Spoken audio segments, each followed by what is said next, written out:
does not result in a great deal of premium. Your property value increase, though, is, I can find it.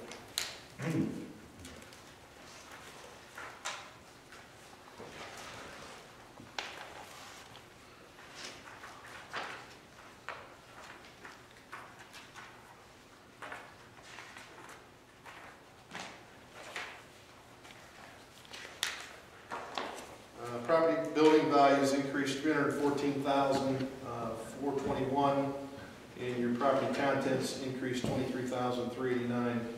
Boiler values also increased $337,810.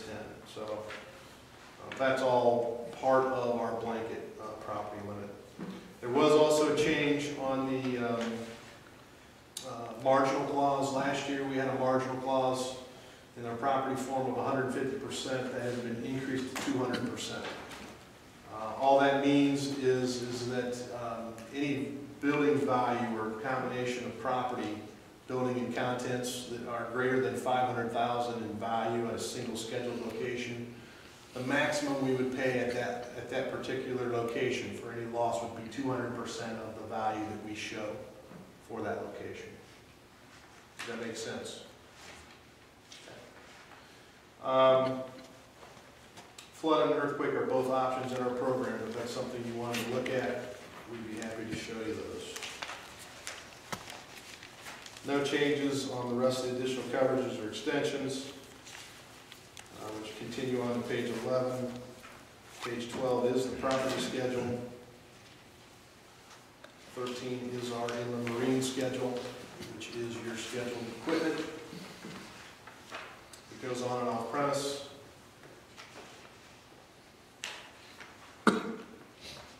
Several pages of that.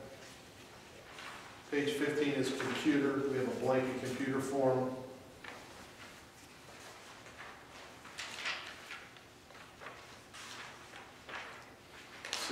Shows that schedule.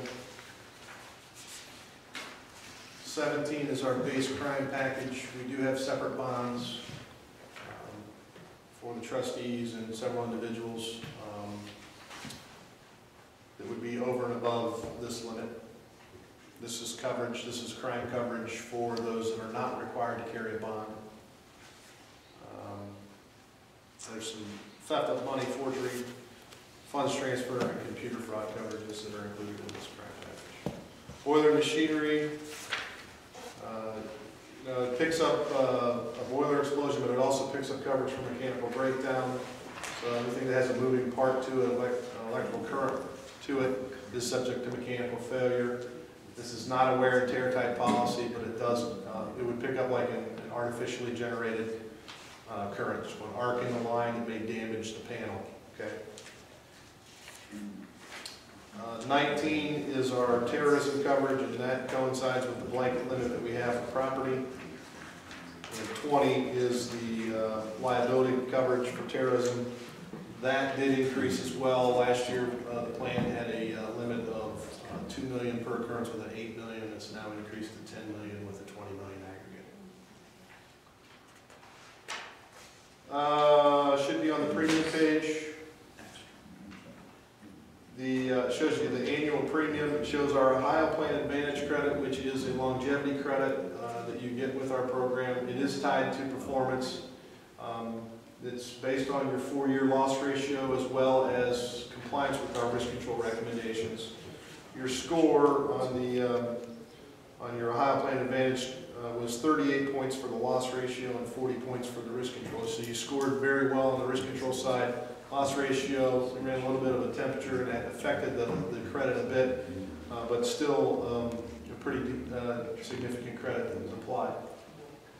And if we can get the additional information on the safety allowance, then we can throw another $300 credit on the price.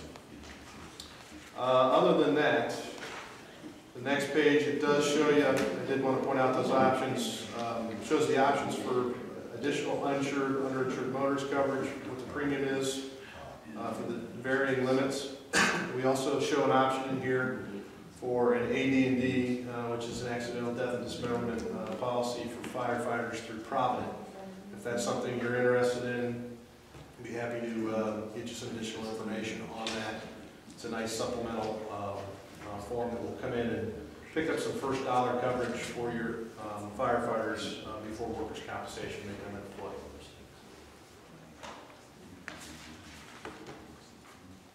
That's pretty much it. The rest of that is terms and conditions. There is, like I said, towards the tail end of the proposal, a list of our reinsurers and our membership acknowledgement form. So if you have any questions, I'll be happy to answer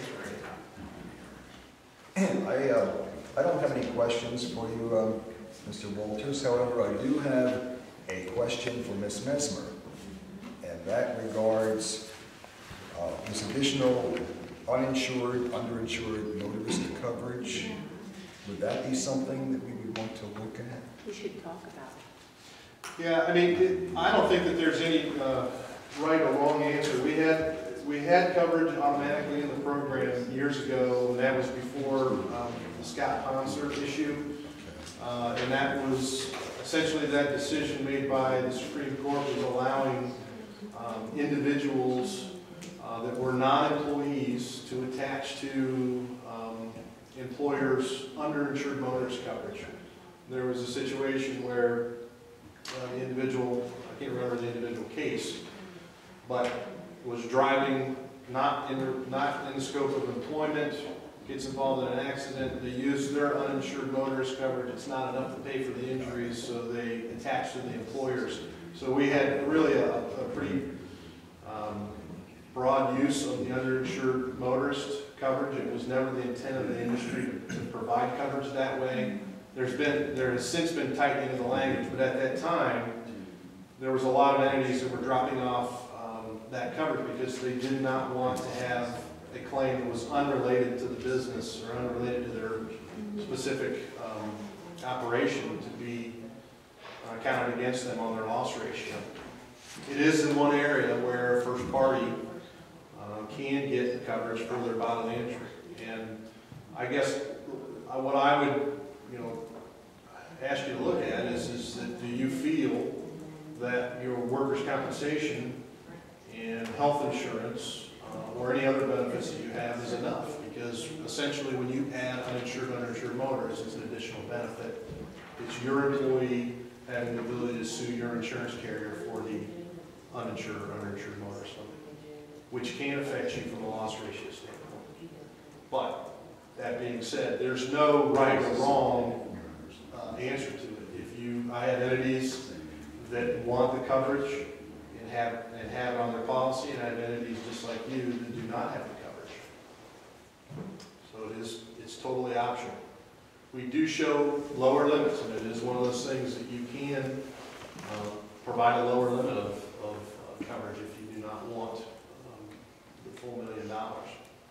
But there are situations as well where the individual's own uninsured, underinsured motorist coverage may come into play. So there's several areas where I think your employees can collect for their injury or get taken care of for their injury. It's just the question of, do you want that additional limit out there for them?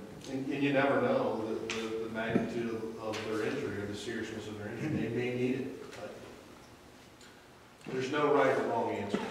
And that is something that we would have to decide before we renew coverage? We can endorse it at any time. If you choose, after we renew here in June, if you decide that that's something you wanted to add, and it's your July or August meeting. I think it's probably something we ought to discuss.